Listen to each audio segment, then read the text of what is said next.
Assalamu alaikum class.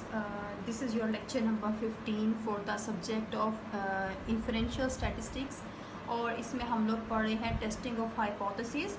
हम लोगों ने testing of hypothesis for the population mean जो है वो हम लोग पढ़ चुके हैं। Population difference between population mean पढ़ चुके हैं। उससे केसेस भी हम लोगों ने पढ़ लिए, एक्सरसाइज से क्वेश्चन भी सॉल्व कर लिए। फिर हम लोगों ने जो है सिंगल मीन के लिए टी टेस्टिंग भी कर ली। अब हम लोग करने जा रहे हैं आज testing hypothesis about the population proportion when sample size is large. अक्सर क्या होता है आपकी बुक में नज़र आ रहा है testing hypothesis about a population proportion. हम जब करते हैं इसमें क्या होता है क्लास कि आप लोग टेस्टिंग कर रहे होते हैं प्रोपोर्शन के लिए। हमें पता है प्रोपोर्शन क्या होता है, ऐसी चीज़ होती है प्रोपोर्शन जिसमें आप लोगों की जो डिस्ट्रीब्यूशन है वो बाइनॉमियल डिस्ट्रीब्यूशन होती है बेसिकली। लेकिन जब हमारे पास number of successes very large हो जाते हैं और नंबर ऑफ ट्रायल्स लार्ज हो जाते हैं तब हम लोग क्या करते हैं, इसको अप्रॉक्सीमेटली नॉर्मली डिस्ट्रीब्यूटेड कह सकते हैं। यही चीज़ यहाँ पर लिखी हुई है class testing of hypothesis about a population proportion when sample size is large. जब सैंपल साइज आपके पास लार्ज होगा तो आप लोग क्या करते हैं, ऐसी सिचुएशन में जी टेस्ट को यूज़ कर सकते हैं और इसके लिए टेस्टिंग भी आप लोग कर सकते हो। प्रोपोर्शन की डिस्ट्रीब्यूशन होती है वो बाइनॉमियल होती है, लेकिन आपके जब नंबर ऑफ ट्रायल्स लार्ज हो जाते हैं that it approaches to normal distribution by using the central limit theorem. तो आप लोगों ने यहाँ पर जी टेस्ट यूज़ करना होगा, G P hat minus P divide by P Q over N का स्क्वायर रूट। तो अब आप लोगों को मैं बताने जा रही हूँ कि यहाँ पर आप लोग ये टेस्ट यूज़ करोगे। इसको यूज़ करने का तरीकाकार क्या है, पहले मैं इस फॉर्मूले को ज़रा आपको बोर्ड पे डिस्प्ले कर दूँ। सेम सारा प्रोसीजर वही रहेगा। अब आप लोगों की एच नॉट जो है आप लोगों के पास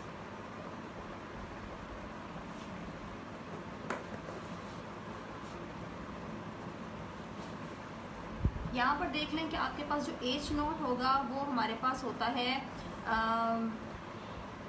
चूँकि हम प्रोपोर्शन की टेस्टिंग कर रहे हैं तो हम लोग लिखेंगे P is equals to P naught और H1 हम लोग लिखेंगे P is not equals to P naught. और जब आप लोगों ने वन टेल्ड यानी ये आप लोगों के पास टेस्टिंग होगी टू टेल्ड की।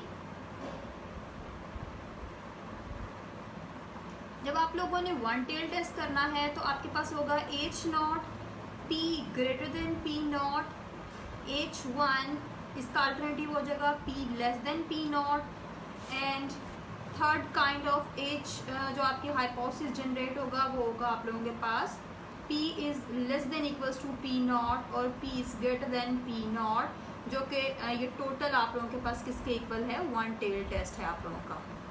तो क्लास आप लोगों को समझ आ गई होगी कि हम लोगों ने प्रोपोर्शन की टेस्टिंग में क्या करना है। फिर सुन लें, चूँकि ये आप लोगों के पास प्रोपोर्शन की टेस्टिंग है और प्रोपोर्शन एक अप्रोच करता है बाइनॉमियल डिस्ट्रीब्यूशन को, क्योंकि प्रोपोर्शन में हम लोग कंसीडर करते हैं one is success and one is failure. और नंबर ऑफ सक्सेसेस को जब हम उसके टोटल पे डिवाइड कर देते हैं तो वो आप लोगों के पास प्रोपोर्शन बन जाता है। ये चीज़ आप लोगों को सामने डिस्ट्रीब्यूशन में पहले भी पढ़ाई गई है। सो अब आप लोगों को मैंने बता दिया कि प्रोपोर्शन क्या होता है और उसकी टेस्टिंग के लिए हम लोग क्या यूज़ करेंगे टेस्ट स्टैटिस्टिक। तो अब मैं आप लोगों को एक क्वेश्चन इससे रिलेटेड सॉल्व करवाती हूँ ताकि आपकी कन्फ्यूजन इससे दूर हो जाए। आपकी बुक से ये क्वेश्चन सॉल्व करवाऊँगी मैं। आपकी बुक का एक क्वेश्चन है, मैं इसको रीड कर देती हूँ। आपकी एक्सरसाइज है 16.14, ठीक है। एग्जाम्पल नंबर 16.14 क्वेश्चन है 151 पेज नंबर पे शेर मोहम्मद चौधरी की बुक में। फर्स्ट क्वेश्चन है आप लोगों का, a coin is tossed 400 times and it turns up head 216 times, discuss whether the coin may be an unbiased one. अच्छा, अब आप लोग देख रहे हो मैं यहाँ पर थोड़ा सी आपको चेंजिंग जो है बाकी क्वेश्चन से वो भी मैं आपको आइडेंटिफाई करके बताती हूँ। आप लोग देख रहे हो यहाँ पर लिखा है coin is tossed. Coin is toss का मतलब क्या है कि आप लोगों ने जो कॉइन को टॉस किया है उसमें सिर्फ टू आउटकम्स होंगे, आपके पास हेड होगा या टेल होगा। जब ऐसी सिचुएशन होती है तो आपको पता है हम लोग प्रोपोर्शन यानी प्रोबेबिलिटी का काम करते हैं और प्रोबेबिलिटी जो होती है यानी प्रोपोर्शन आपका वो बाइनॉमियल डिस्ट्रीब्यूशन को अप्रोच करती है। लेकिन चूँकि मैंने कहा जब ट्रायल्स आपके वेरी लार्ज हो जाते हैं तो हम लोग उसको सेंट्रल लिमिट थ्योरम को यूज़ करते हुए अप्रोक्सीमेटली नॉर्मल कह सकते हैं। यहाँ पर आप लोग देख रहे हो कॉइन टॉस किया गया 400 times. It means it's very large and n is greater then 30, तो हम लोग सेंट्रल लिमिट थ्योरम को यूज़ करते हुए इसे नॉर्मली डिस्ट्रीब्यूटेड कंसीडर कर सकते हैं। सेकंड क्या कहा गया आप लोगों को, it turns up head 216 times, यानी हेड जो है आप लोगों के पास 216 टाइम्स अपीयर हुआ है। तो इसका मतलब जो आप लोगों का सैम्पल साइज यानी स्मॉल n है वो 400 है, और जो हेड अपीयर हुआ यानी नंबर ऑफ सक्सेसेस x वो 216 टाइम्स है। अब यहाँ पर मैं आप लोगों को बताती हूँ ऐसे क्वेश्चन को हम लोग सॉल्व क्या करेंगे, लेकिन पहले इसकी पूरी स्टेटमेंट समझ लें। Discuss whether the coin may B unbiased one, हमने डिस्कस करना है या डिसाइड करना है ये इन्फॉर्मेशन जो दी गई है इसकी बेस पे कि हमारा कॉइन जो है वो अनबाइस्ड है या बाइस्ड है। अब इस क्वेश्चन को हम लोग सॉल्व कैसे करेंगे, स्टेप बाय स्टेप मैं आप लोगों को बताती हूँ। सबसे पहले हमारा काम होगा कि हम लोगों ने क्या करना है, हाइपोथेसिस लिखना होगा हमारा, ठीक है। हाइपोथेसिस हम लोग कैसे लिखेंगे, H naught P is equals to 0.5। अब इस यहाँ पर मैंने 0.5 क्यों लिखा, मैंने कहा कि जो आप लोगों का क्वेश्चन है वो है कि कॉइन जो है वो अनबाइस्ड है। जब कॉइन अनबाइस्ड होगा इट मीन्स उसके पास दो ही ऑप्शंस होंगी, हेड और टेल। हेड के आने की प्रोबेबिलिटी भी 1/2 होगी, टेल के आने की भी प्रोबेबिलिटी 1/2 होगी। चूँकि अनबाइस्ड कॉइन है दैट मीन्स कि आपकी जो प्रोबेबिलिटी है, स्पेसिफाइड प्रोबेबिलिटी जिसके लिए हम लोग ये टेस्टिंग कर रहे हैं, चेक करने के लिए कि कॉइन अनबाइस्ड है या नहीं है, अगर अनबाइस्ड होगा तो 0.5 इसकी प्रोबेबिलिटी होगी। अगर अनबाइस्ड नहीं होगा देन इसका प्रोपोर्शन 0.5 नहीं होगा, वो बाइस्ड होगा। तो इसका मतलब हमने टेस्टिंग क्या करनी है, जो आपका H1 है वो हो जाएगा P is not equals to 0.5, ठीक है। हमारा ये एक 2 टेल टेस्ट का हाइपोथेसिस जनरेट हो गया। हाइपोथेसिस लिखने के बाद सेकंड काम होता है कि हम लोगों ने अल्फा बताना होता है। अल्फा आपके पास यहाँ पर 0.05 है, यानी लेवल ऑफ सिग्निफिकेंस। अगर क्वेश्चन में नहीं बताया जाता तो ऑलमोस्ट 0.05 यूज़ होता है। फिर उसके बाद हम लोगों का नेक्स्ट स्टेप क्या होता है क्वेश्चन में कि हम लोग टेस्ट स्टैटिस्टिक को लिखते हैं। टेस्ट स्टैटिस्टिक लिखने के लिए आप लोगों को मैंने बताया कि हम लोग टेस्ट स्टैटिस्टिक डिसाइड करते हैं, और वो कैसे डिसाइड करते हैं, आप लोगों के क्वेश्चन की बेस पे। चूँकि आप लोगों का क्वेश्चन जो है वो बता रहा है आप लोगों को कि ये एक प्रोपोर्शन का क्वेश्चन है और इसमें हम लोगों ने टेस्टिंग करनी है, और test statistic proportion single proportion के लिए वो जी टेस्ट यूज़ होता है, और इसका स्मॉल n जो है वो भी ग्रेटर देन 30 है, तो हम लोग जी टेस्ट को यूज़ कर सकते हैं। जी टेस्ट में हमारे पास फॉर्मूला क्या हो जाएगा, हमारे पास पी हैड का मतलब है सैम्पल प्रोपोर्शन, जिसको हम सब्ट्रैक्ट करेंगे अपने स्पेसिफाइड प्रोपोर्शन से। स्पेसिफाइड क्या मतलब होता है, जो हमारे हाइपोथेसिस में वैल्यू गिवन होती है वही हमारा स्पेसिफाइड प्रोपोर्शन होता है, जिसको पी नोट से शो किया जाता है। और इसको हम लोग डिवाइड कर देंगे इसके standard error of the estimate से, और इसका स्टैंडर्ड एरर हमारे पास क्या हो जाएगा, N P naught and Q naught. Okay, तो ये हमारे पास इसका standard error of the estimate हो गया। टेस्ट स्टैटिस्टिक जब आप लोगों ने लिख लिया, नेक्स्ट काम हमारा क्या होता है कि हम लोगों ने कैलकुलेशन करनी होती है। अब कैलकुलेशन जो है आप लोग यहाँ पर नेक्स्ट मैं आप लोगों को बोर्ड पे बता रही हूँ, कैलकुलेशन करेंगे हम लोग। और पी हैट हम लोगों ने निकालना है, तो पी हैट आप लोग कैसे यहाँ पर निकाल सकते हो, पी हैट हमारा सैम्पल प्रोपोर्शन है, तो हमें एक्स ओवर एन से हम लोग पी हैट को निकाल सकते हैं। एक्स आप लोगों को वैल्यू क्या दी गई है, आप लोगों को पता है एक्स यहाँ पर आपको दिया गया है कि n जो है 400 टाइम्स, यानी आपकी जो कॉइन है 400 टाइम्स उसको टॉस किया गया, जिसमें से जो हेड है वो 216 टाइम्स अपीयर हुए हैं। ये आपकी बुक में आपके क्वेश्चन में गिवन इन्फॉर्मेशन है। तो हम लोग जो आपके नंबर ऑफ सक्सेसेस यानी x है उसको जब आप उसके सैम्पल साइज पे डिवाइड कर देते तो आपके पास p हैट यानी सैम्पल प्रोपोर्शन आ जाता है। अब 216 को ये देखें कैलकुलेटर से। अब हम लोगों का नेक्स्ट काम क्या है, 216 को डिवाइड करना है 400 पर। जब आप लोग डिवाइड करोगे आपके पास आंसर आ जाएगा 0.54। 0.54 आपका क्या हो गया, सैम्पल प्रोपोर्शन हो गया। अब आप लोगों ने सैम्पल प्रोपोर्शन अपना निकाल लिया, और पी नोट भी आपके पास गिवन है, वो क्या है 0.5 है। तो आप लोग जी के फॉर्मूले में वैल्यूज पुट करो, यहाँ पर लिखो जी कैलकुलेटेड, और पी हेड आपके पास क्या है 0.54। पी नोट यानी आपका सैम्पल प्रोपोर्शन जो है वो किसके इक्वल है, 0.5 के इक्वल है, स्पेसिफाइड प्रोपोर्शन, और इसको डिवाइड करना है standard error of the estimate. और एन आप लोगों के पास यहाँ पर क्या है 400, और पी नोट आप लोगों के पास यहाँ पर क्या है 0.5, और क्यू नोट भी आपके पास 0.5 हो जाएगा। अब आप लोगों ने फॉर्मूले में वैल्यूज पुट करनी है। जब आप लोगों ने वैल्यूज पुट की न्यूमिनेटर में आपके पास आंसर आ गया 0.04 सब्ट्रैक्ट करने के बाद, और डिनोमिनेटर में देखते हैं आपके पास आंसर क्या आएगा, डायरेक्ट निकाल लेते हैं। ये कैलकुलेटर है आप लोगों के सामने, 400 मल्टीप्लाई किया 0.5, अगेन 0.5, और इसका स्क्वायर रूट ले लिया, इट अपीयर्स 10। तो अब आप लोगों का नेक्स्ट काम क्या होगा, जी कैलकुलेटेड की वैल्यू निकालने के लिए 0.04 को डिवाइड कर देना है 10 पर, तो आंसर आ गया आप लोगों के पास 0.004। तो जी कैलकुलेटेड की वैल्यू आपके पास ये आ गई। अब नेक्स्ट हमारा काम क्या होता है कि हम लोगों ने अपना जो है वो क्रिटिकल रीजन डिसाइड करना होता है। तो क्रिटिकल रीजन आप लोगों के पास यहाँ पर क्या होगा, देखें क्रिटिकल रीजन आप लोगों के पास हो गया, चूँकि ये टू टेल टेस्ट है, तो G calculated mod is greater than G alpha by 2। अब यहाँ पे चूँकि आपकी जी कैलकुलेटेड की वैल्यू पॉजिटिव आ रही है, तो आप लोग क्या करोगे, G is greater than G alpha by 2। Alpha आपके पास 0.05 था, जी कैलकुलेटेड वैल्यू आपके पास 0.004 है, ग्रेटर देन अल्फा की वैल्यू हो जाएगी आपके पास जी 0.025। जब अल्फा को 2 पे डिवाइड किया जाएगा, ये हमारे पास आंसर आ गया 1.960 के इक्वल। 0.004 आपके पास ग्रेटर देन नहीं आया है 1.960 से, तो इट्स मीन्स आप लोगों का ये क्रिटिकल रीजन सेटिस्फाई नहीं कर रहा है। कंक्लूजन में आप लोगों ने क्या करना है, जाके कंक्लूजन में आप लोगों ने लिख देना है, since calculated value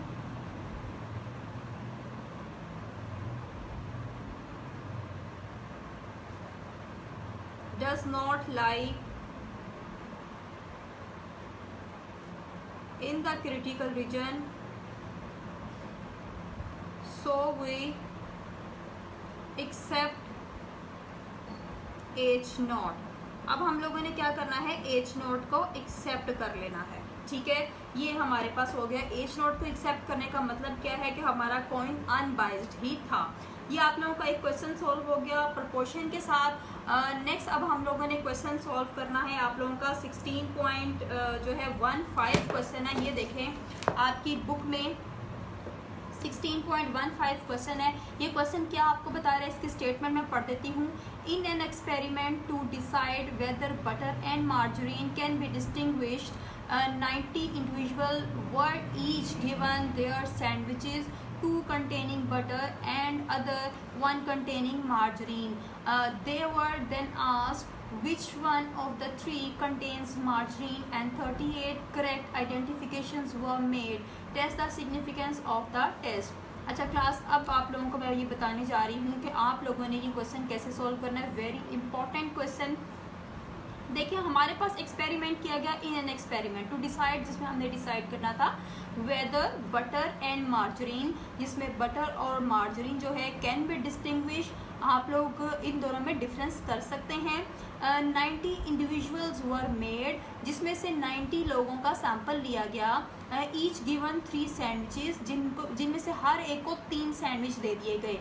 2 containing butter and other 1 containing margarine, जिसमें 2 सैंडविचेस जो थे वो बटर के होते थे और 1 मार्जरीन का होता था।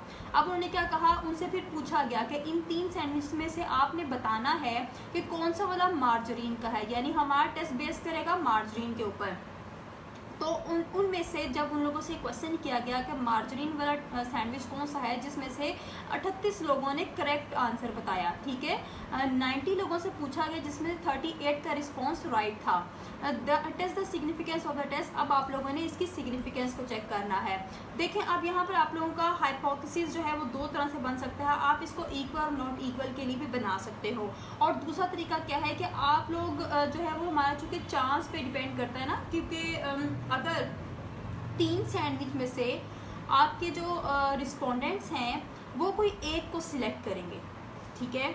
अगर वो एक को सिलेक्ट करते हैं, इट मीन्स कि उनका राइट डिसीजन होगा, वो करेक्ट को सिलेक्ट कर लेते हैं। अगर वो एक से ज़्यादा को सिलेक्ट करते हैं, इट मीन्स वो इनकरेक्ट को सिलेक्ट कर रहे हैं।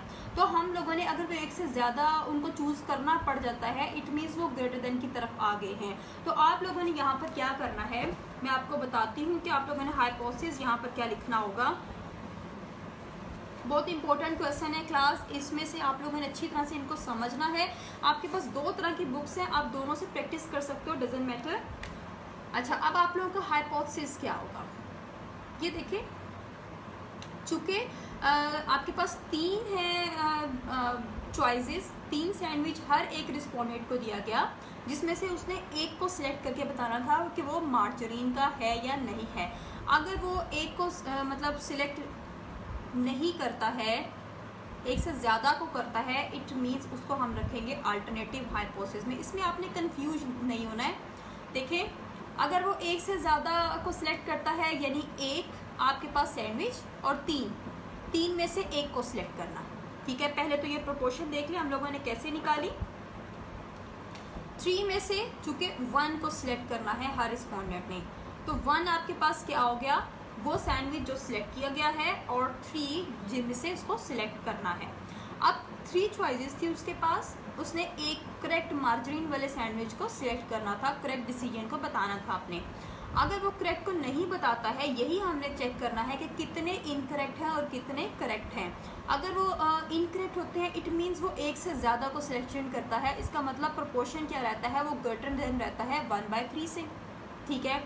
अगर 1/3 से प्रोपोर्शन ग्रेटर रहता है, तो ये आप लोगों के पास अल्टरनेटिव में आ गया, जिसको हमने टेस्ट करना है, और इसका हम लोग एच नोट बना देंगे p <= 1/3। इस बात की आपको समझ आती होगी। देन आप लोगों के पास अल्फा क्या होता है, 0.05। टेस्ट स्टेटिस्टिक आप लोगों ने डिसाइड करना होता है। आपके अगर प्रोपोर्शन है तो वो जी टेस्ट होगा। टेस्ट स्टेटिस्टिक लिखा, जी = आप लोग इसको 2 तरह से लिख सकते हो क्लास, चूँकि यहाँ पर मैं लिख रही हूँ x - NP0 divided by NP0 Q0। ये 2 तरह से आप इसको सॉल्व कर सकते हो, दोनों आप लोगों का सही आंसर देंगे। लेकिन अब मैं आपको बताने जा रही हूँ इसको लिखने का तरीका क्या है।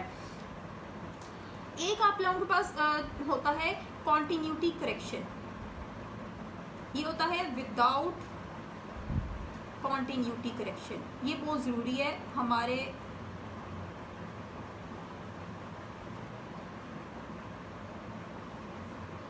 प्रोपोर्शन के टेस्टिंग में, ओके। जब आप लोग विद कॉन्टिन्यूटी करेक्शन करोगे तो आप लोगों के पास जी कैलकुलेटेड आ जाएगा x + -1/2। ये बहुत ज़रूरी है क्लास, इसलिए फॉर्मूला आपका थोड़ा सा चेंज किया गया।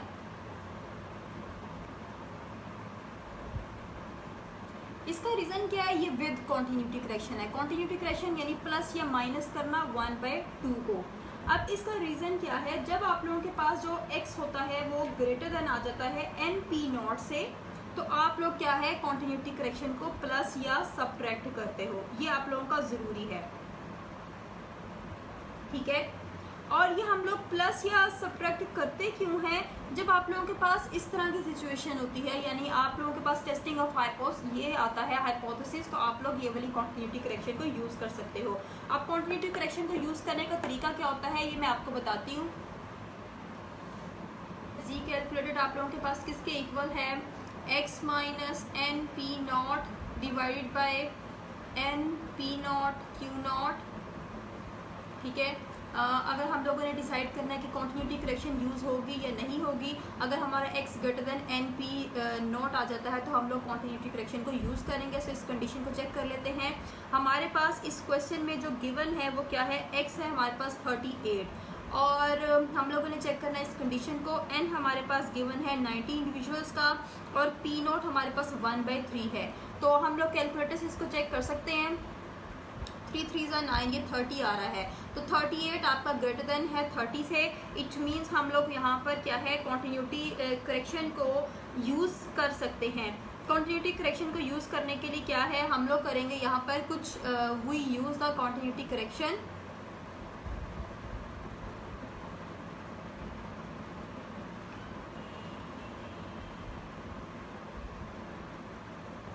कॉन्टिन्यूटी करेक्शन को यूज़ करने के लिए अब हमने फॉर्मूले में x हमारे पास जो गिवन है, x हमारे पास 38, इसमें से 1/2 को सब्ट्रैक्ट कर देना है, माइनस करना है इसको 30 में से, NP0 में से।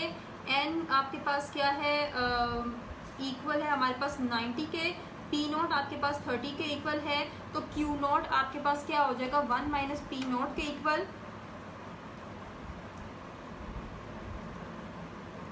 ये देखें, ये आपके पास आंसर आ गया 0.67 के।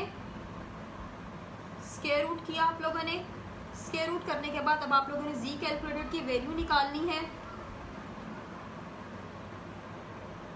जी कैलकुलेटेड की वैल्यू निकालने के लिए अब आप लोगों ने क्या करना है, 38 माइनस 1/2 आप लोगों ने न्यूमरेटर में सब्ट्रैक्ट किया तो आंसर आ गया 37.5।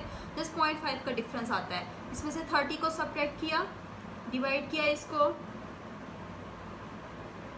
30 मल्टीप्लाई 0.67 के साथ तो आंसर आ गया 20.01। इसका स्क्वायर रूट लिया, 37.5 माइनस 30 किया, आंसर आ गया 7.5। डिवाइड कर दें इसको स्क्वायर रूट 20.01 से तो आंसर आ गया 4.47। देन 7.5 डिवाइड बाय 4.47 आंसर आ गया आप लोगों के पास 1.67। ये जी कैलकुलेटेड की वैल्यू आप लोगों के पास आ गई। नेक्स्ट हमारा काम क्या है, जब हम लोगों ने जी कैलकुलेटेड की वैल्यू निकाल ली, नेक्स्ट हमारा काम क्या है कि हम लोगों ने क्रिटिकल रीजन को डिसाइड करना होता है। इस बेस पे जब हम लोगों ने क्रिटिकल रीजन को डिसाइड किया तो आप लोगों के पास आंसर आ गया, यानी जो आप लोगों का हाइपोथेसिस बना वो क्या बना। क्रिटिकल रीजन में हमारे पास जो आप लोगों ने हाइपोथेसिस यहाँ पर बनाया था वो ग्रेटर देन का था, अल्टरनेटिव ग्रेटर देन का था। तो यहाँ पर आपके पास जी कैलकुलेटेड वैल्यू आ जाएगी ग्रेटर देन जी अल्फा। ये हमारा क्रिटिकल रीजन हो गया। कैलकुलेटेड वैल्यू 1.67 है और जी अल्फा हो जाएगा 0.05। जब इसको हम लोग 4 से देखेंगे आंसर होगा 1.645, 1.67। 1.67 ग्रेटर है 1.645 से, इसका मतलब ये क्रिटिकल रीजन में हमारी कैलकुलेटेड वैल्यू लाई कर गई। तो हमारा कंक्लूजन क्या होगा, जब लाई कर जाती है तो हम लोग कंक्लूजन लिखते हैं अपना, so we reject null hypothesis H0। हमने नल हाइपोथेसिस H0 को रिजेक्ट कर दिया। इसका मतलब हम लोगों ने एक्सेप्ट क्या किया कि P ग्रेटर है 1/3 से। इट मीन्स जो हमारे हाइपोथेसिस था H0 वो गलत हुआ, लेस देन में ग्रेटर देन को हमने एक्सेप्ट कर लिया जो कि अल्टरनेटिव था। ठीक है, तो इस बात की आप लोगों को समझ आती होगी कि हम लोगों ने प्रोपोर्शन के जो 2 एग्जाम्पल की हैं इससे हम लोग कैसे क्वेश्चंस को सॉल्व करते हैं, या कॉन्टिन्यूटी करेक्शन क्या होता है उसकी हमें ज़रूरत क्यों पड़ती है, ये भी मैंने आप लोगों को बता दिया। अब नेक्स्ट आते हैं आपके एक्सरसाइज में जो क्वेश्चंस हैं उनको देख लें। बहुत इंपॉर्टेंट क्वेश्चंस हैं क्लास। आज के लिए मैं आपको प्रोपोर्शन की टेस्टिंग ही करवा रही हूँ क्योंकि ये इंपॉर्टेंट है आप लोगों का टॉपिक। आप लोगों ने डिफरेंस बिटवीन जो है वो मीन्स की टेस्टिंग कर ली हुई है। लेट कम टूवर्ड्स आपके प्रोपोर्शन 6.24 तक तो आप लोगों ने क्वेश्चन जो हैं वो खुद प्रैक्टिस करने हैं डिफरेंस बिटवीन मीन्स के लिए। और प्रोपोर्शन की टेस्टिंग आपकी स्टार्ट हो रही है 16.25 के बी पार्ट से, जिसमें क्या लिखा हुआ है, a basketball player has hit on 60% of his shots from the floor. अब वो क्या कह रहा है कि एक बास्केटबॉल प्लेयर था, उसने ज़मीन से बास्केटबॉल को उछाल कर बास्केट में हिट करने का जो टारगेट अपना पूरा किया वो 60% किया। ठीक है, if on the next 100 shots, अब आने वाली 100 शॉट्स में ही मेक्स 70 बास्केट्स, जिसमें से उसने जो है वो 70 बास्केट्स में बॉल डाल दिया था। Would you say that his shooting has improved?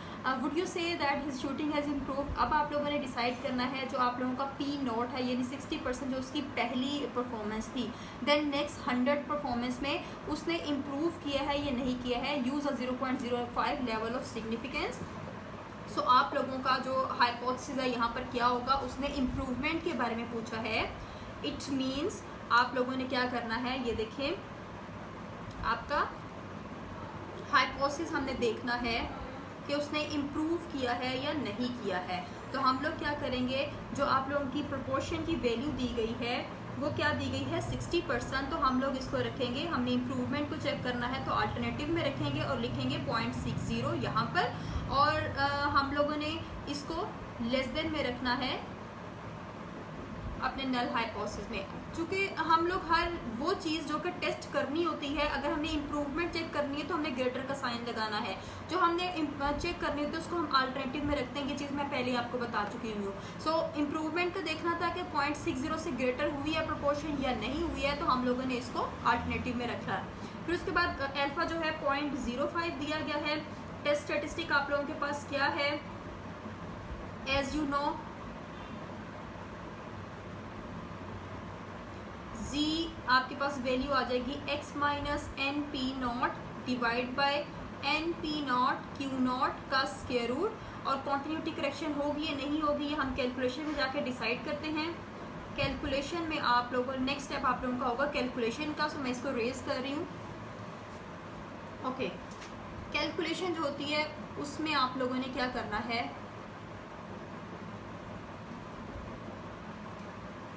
Calculation में जाके आपने लिखना है, सबसे पहले अपनी कंडीशन को चेक करना है कि एक्स ग्रेटर है एन पी नॉट से या नहीं। एक्स आप लोगों के पास क्या है, यहाँ पर एक्स आपके बुक में जो वैल्यू दी गई है 70 बास्केट, यानी 70 उसने बास्केट पुट की हैं। और ये आप लोगों का ग्रेटर आता है ये नहीं आता है, हमने कॉन्टिन्यूटी करेक्शन में देखना है। एन आप लोगों के पास यानी नेक्स्ट 100 शॉर्ट्स के लिए हमें चेक करना था, एन आपके पास 100 हो गया।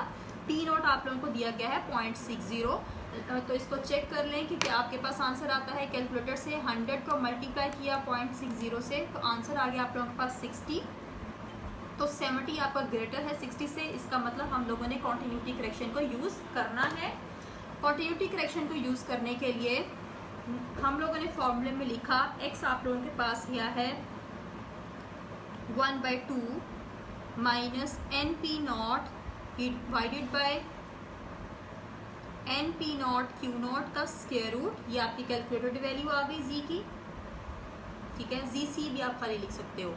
एक्स आप लोगों के पास क्या है 70 शॉर्ट्स, जिसमें से 1/2 को सब्ट्रैक्ट कर दिया, माइनस एन आप लोगों के पास क्या है 100 शॉर्ट्स, और पी नॉट आपको गिवन है 0.60 यानी आपकी हाइपोथेसिस की प्रोबेबिलिटी, और एन 100 पी नॉट 0.60 है, तो क्यू नॉट आपको पता है 1 माइनस पी नॉट के इक्वल होता है, तो ये हो जाएगा 0.40। अब आप लोगों का नेक्स्ट काम क्या है कि आप लोगों ने 0.5 को जब 70 में से सब्ट्रैक्ट करोगे तो जाहिर सी बात है आपके पास 69.5 आपका आंसर आ जाएगा। 69.5 में से सब्ट्रैक्ट करना है आप लोगों ने 100 और 0.60 के प्रोडक्ट को, that is equals to 9.5। Numerator में 9.5 आ गया, डिनोमिनेटर में हम लोगों ने क्या करना है 100 0.60 0.40, आंसर आ गया 4.89। तो आप लोग लिख सकते हो 9.5 डिवाइड बाय 4.89, तो आंसर आ गया आप लोगों के पास 1.94। जी कैलकुलेटेड की वैल्यू आ गई 1.94। ओके, अब आप लोगों ने क्या करना है, क्रिटिकल रीजन चूंकि डिसाइड करना है, तो आप लोगों को बता दूं क्रिटिकल रीजन आप लोगों ने कैसे बनाना है।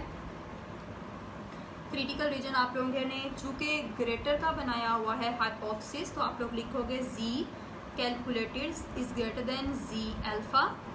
जी कैलकुलेटेड 1.94 आ गया, जी अल्फा आपके पास हो जाएगा 1.645, ये ग्रेटर आ रहा है, क्रिटिकल रीजन में लाई कर गई आपकी कैलकुलेटेड वैल्यू। सो कंक्लूजन क्या आ जाएगा आप लोगों का, पूरी स्टेटमेंट आप लोगों ने लिखनी है, मैं बस यहाँ पर लिख रही हूँ रिजेक्ट एच नोट। जब आप लोगों की क्रिटिकल रीजन में वैल्यू लाई कर जाती है तो आप एच नोट को रिजेक्ट कर देते हो। तो ये आप लोगों की एक्सरसाइज का क्वेश्चन हो गया 16.25 का बी पार्ट, जो मैंने अभी सॉल्व कर दिया है आप लोगों को, ठीक है। 16.26 का ए पार्ट देखें क्या है आप लोगों के पास। A coin is tossed 900 times and heads appear 490 times. एक कॉइन को टॉस किया गया 900 टाइम्स और जिसमें से 490 टाइम्स हेड अपीयर हुए। Does this result support the hypothesis. अब आपका ये रिजल्ट जो है हाइपोथेसिस को सपोर्ट करता है that the coin is unbiased, के कॉइन अनबाइस्ड था या नहीं था। तो इसके लिए आप लोग देख लें हाइपोथेसिस आप लोगों ने क्या बनाना है। क्लास में साथ साथ में आप लोगों को क्लूज देती जाऊंगी ताकि आप लोगों के क्वेश्चन सॉल्व करना आसान हो जाए। 16.26 का ए पार्ट है जिसमें आप लोगों का हाइपोथेसिस क्या होगा, आपका कॉइन अनबाइस्ड है या नहीं है। तो आप लोगों ने लिखना है P इज इक्वल्स टू 1/2 और H1 आप लोगों के पास हो जाएगा P is not equals to 1/2। तो इक्वल और नॉट इक्वल का हाइपोथेसिस हो गया। और अब आप लोगों के इसमें जो X है फॉर्मूला तो आप लोगों को पता है टेस्ट स्टैटिस्टिक का, मैं जैसे आपको डेटा बता देती हूँ कि आपको गिवन है आपके 16.26 के ए पार्ट में X आपके पास 490 है, ठीक है, और जिसमें हेड अपीयर हुए, और N आप लोगों के पास क्या है 900। तो आप लोगों का P हेड आपके पास क्या आ जाएगा 490 डिवाइड बाई 900, ठीक है। इसको सॉल्व आप लोग कर लोगे तो आपका 16.26 का क्वेश्चन सॉल्व हो जाएगा।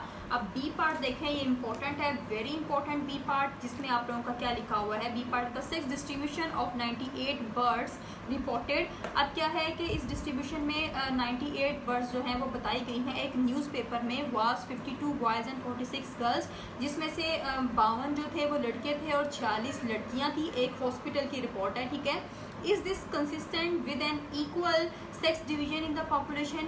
क्या हम लोग कंसिस्टेंट इसको चेक कर सकते हैं कि बॉयज़ और गर्ल्स की डिस्ट्रीब्यूशन इक्वल थी या नहीं थी, या उनके जो बर्ड्स रिपोर्ट की गई हैं वो इक्वल हैं या नहीं है। अब आप लोगों की इक्वल होगी, इट मीन्स आप लोग अपना हाइपोथेसिस लिख सकते हो। दो तरह से आपका हाइपोथेसिस यहाँ पे बन सकता है, ठीक है। अगर आप लोग लेस देन और ग्रेटर देन में भी लिख सकते हो और इक्वल और नॉट इक्वल में भी लिख सकते हो। चूँकि इक्वल का कहा गया तो आप लोग यहाँ पर अपना हाइपोथेसिस बना लें, P इज इक्वल्स टू, चूँकि दो हैं बॉयज़ और गर्ल्स तो आपका P हो जाएगा 1/2 और H1 हो जाएगा आप लोगों के पास P is not equals to 1/2। और देन बाकी आप लोगों ने इन्फॉर्मेशन को यूज़ करना है जिसमें से बॉयज़ और गर्ल्स को देखा जाता है। लेकिन चूँकि यहाँ पर आपके पास मैं आपको बता दूँ बॉयज़ को डोमिनेंट रखा जाता है, तो आप लोगों ने क्या करना है, इसको x कंसीडर कर लेना है। और बॉयज़ के आपके पास यहाँ पर नंबर जो है वो 52 है, ठीक है। तो इसका मतलब आपका p हैट क्या आ जाएगा, 52 डिवाइडेड बाय 98 बर्ड्स को रिपोर्ट किया गया था, तो ये आपके पास पी हैट आ जाएगा। ये आपका क्वेश्चन है 16.26 का बी पार्ट, ठीक है। इसका भी मैंने आपको क्लू दे दिया कि प्रोपोर्शन पी जो है वो 1/2 के इक्वल हो जाएगा और पी अल्टरनेटिव 1/2 के इक्वल नहीं होगा। बॉयज़ को हम लोग डोमिनेंट रखते हैं, सो एक्स जो है वो आपका number of successes boys consider होगा 52 जिसकी आपकी रिपोर्ट की गई है। पी हैट हो जाएगा आपके पास 52 डिवाइड बाई 98, तो आपका 16.26 का बी पार्ट भी सॉल्व हो जाएगा। बाकी आप लोग इन्फॉर्मेशन को यूज़ करते हुए क्वेश्चन खुद सॉल्व करोगे। नेक्स्ट आप लोगों के पास क्या है, 16.27 क्वेश्चन है। 16.27 क्वेश्चन देखें, इसको कैसे सॉल्व करना है आप लोगों ने। इन अ पोल ऑफ 10,000 वोटर्स, आपके पास एक पोल किया गया जिसमें 10,000 वोटर्स थे। Word selected at random for all voters in a certain district, एक डिस्ट्रिक्ट में से 10,000 वोटर्स को सिलेक्ट किया गया। इट इज़ फाउंड दैट, जिसमें से हमें पता चला that 5,180 voters are in favour of a particular candidate, जिसमें से पता चला कि 5,180 वोटर जो हैं वो एक कैंडिडेट के जो है वो फेवर में है। टेस्ट दी नल हाइपोथेसिस, अब आप लोगों ने टेस्ट करना है अपना hypothesis that the proportion of all voters in the district, जो आपके डिस्ट्रिक्ट में तमाम वोटर्स हैं उनकी प्रोपोर्शन जो है who favour the candidate is equal और लेस देन 50%। यानी आपको बता दिया गया है कि who favour the candidate is equal to और less than 50% against the alternative that it is greater than 50%। आप लोगों को नल भी बता दिया गया है, अल्टरनेटिव भी बता दिया गया कि 0.50 के इक्वल है। ये क्वेश्चन आप लोग खुद सॉल्व करोगे। 16.28 का ए पार्ट देखें, in the inspection of a product, एक प्रोडक्ट की इंस्पेक्शन की जा रही है। इट इज़ फाउंड, जिसमें से पता चला that in a random sample of 200 units, जो कि बताया गया कि एक रैंडम सैंपल लिया गया जिसमें से 200 यूनिट थे। 12 आर डिफेक्टिव, जिसमें से जो आपके 12 यूनिट्स थे वो डिफेक्टिव निकले। Is this consistent with an average of 5% set as a standard. अब आप लोगों को कंसिस्टेंट का वर्ड यूज़ हुआ है और 5% यानी प्रोपोर्शन दे दी गई है, तो आपने इक्वल और नॉट इक्वल जो है यहाँ पर हाइपोथेसिस को यूज़ करना है और पी हैट आपने 12/200 को यूज़ करना है। ओके, देन आप लोगों के पास क्या है, a sample of size 78 from a binomial population gave 35 successes. अब आप लोगों को पी हैट क्या बताया गया है, 35 में से 78 को डिवाइड करोगे तो आपके पास पी हैट आ जाएगा। टेस्ट द नल हाइपोथेसिस, आपने नल हाइपोथेसिस को टेस्ट करना है that the true proportion of success is 0.55, कि आपकी जो प्रोपोर्शन है वो 0.55 के इक्वल है against the alternative that it is less than. आप लोगों ने अल्टरनेटिव जो है वो लेस देन का रखना है, ये भी आपको क्वेश्चन में ही बता दिया गया है। 16.28 का ए और बी पार्ट वेरी इजी, ये आप लोगों ने खुद सॉल्व करना है। 16.29 का ए पार्ट देखें क्या लिखा हुआ है, the manufacturer of a patent medicine claimed that it was 90% effective in relieving an allergy for a period of 8 hours. अब क्या कहा गया, एक मैन्युफैक्चरर जो है एक मेडिसिन को, वो पेटेंट मेडिसिन को जो है वो क्लेम करता है कि वो 90% इफेक्टिव है एलर्जी को रिलीफ देने के लिए 8 घंटे के लिए। इन अ सैंपल ऑफ 200 पीपल, तो इसको टेस्ट करने के लिए 200 लोगों का सैंपल लिया गया, जिसमें से हु हैड द एलर्जी, जिनको एलर्जी थी, द मेडिसिन प्रोवाइडेड रिलीफ, तो उसको मेडिसिन उन लोगों को दी गई, तो 160 लोगों को मेडिसिन ने रिलीफ दिया। Determine whether the manufacturers claim is legitimate at the alpha 0.01 level of significance. अब आप लोगों ने जो मैन्युफैक्चरर्स है उसका क्लेम टेस्ट करना है। उसने जो कहा था कि ये 90% इफेक्टिव है, तो आपने ग्रेटर देन को क्या है अपने एच नोट में क्या रखना है ये देख लें, ताकि आपका ये क्वेश्चन भी सॉल्व हो जाए। 16.29 का जो आपका ए पार्ट है वो क्या है, एच नोट आपने रखना है पी H1 P, क्योंकि यहाँ पर क्या कहा है, ये रिलीफ देता है 90% लोगों को 8 घंटे के लिए, तो इसको हम लोगों ने चेक करने के लिए अल्टरनेटिव में रख लिया और इसके नल में बनाया, ठीक है, लेस देन इक्वल्स टू। तो ये भी आप लोगों ने खुद बाकी क्वेश्चन खुद सॉल्व कर लेना है। मैंने आपको बता दिया कि आप लोगों ने हाइपोथेसिस क्या बनाना था। ओके, सो 16.29 का बी पार्ट भी देख लें, यहाँ पर किसके इक्वल है। It is claimed that 90% of the men cannot tell the difference between two different brands of cheese. आपका ये क्लेम जो है कि 90% जो आदमी हैं वो बता नहीं सकते हैं difference between 2 different brands of cheese, के वो चीज़ के दरमियान का जो ब्रांड्स है उसको टेस्ट करके नहीं बता सकते हैं। ये किसी का क्लेम था, 90% लोग नहीं बता पाते हैं। But of the members of a random sample of 500 man, जिसको टेस्ट करने के लिए 500 लोगों का जो है वो लिया गया सैंपल, जिसमें से 72 ने जो है वो बता दिया कि ये दोनों चीज़ जो है वो डिफरेंट ब्रांड से हैं। इज इट क्लेम जस्टिफाइड, तो अब आप लोगों ने क्या करना है, इसको इस क्लेम को जस्टिफाइड करना है। आप लोगों ने यहाँ पर जो है सिंपल एक काम करना है। इसके लिए भी आप लोगों का एक काम होगा, आप लोगों ने एच नोट रखना है t इज इक्वल्स टू 0.90, क्योंकि उन्होंने कहा कि वो नहीं बता सकते हैं, तो इट का P is not equals to 90, तो आप लोगों ने ये करना है। दो तरीकों का यहाँ पर क्लेम बन सकता है। अब देखें, P is equals to 0.90, P is not equals to 90। अगर वो क्लेम को बता पाते हैं, जस्टिफाइड इस क्लेम को अगर हमने करना है, तो दो तरीकों से आपका बन सकता है। एक तो आप लोग ये भी रख सकते हो, दूसरा क्लेम आप लोग रख सकते हो यहाँ पर, उसने